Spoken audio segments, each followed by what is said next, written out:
போன மாதிரியே இருக்கு. அவர் அங்க போக கூடாது.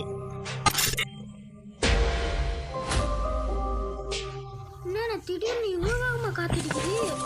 வீட்டு பக்கம் போகாம இங்கே இருந்துடலாமா? நல்லதுக்கு சொன்னா கூட அவனுக்கு பிடிக்கல. இங்க வா வா வா, நான் திரும்பவும் சொல்றேன், என் கையில தான்டா. இதுதானே எனக்கு இது நடந்துச்சு. அந்த ஆவி யாருன்னு எனக்கு இப்பயே தெரிஞ்சாகும்.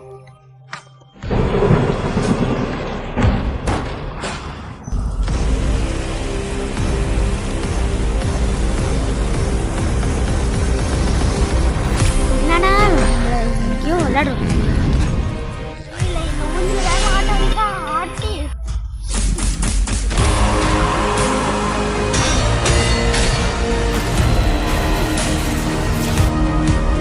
நான் எது பண்ணாலும் எனக்கு அந்த முருகன் துணை இருக்கண்டா. உனக்கு நாசம் இல்லைன்னா என்ன கொண்டு இருக்கணும், அதுக்கு எதுக்கிட்ட மொத்தமாக கொண்டுகிட்டு இருக்கேன். வந்துட்டான், அங்கதான் இருக்கா.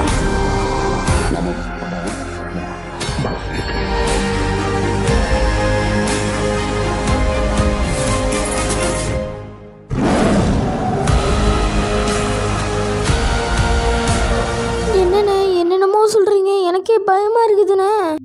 அப்போ நான் இவ்வளோ நேரம் சொன்னது வேஸ்ட்டா?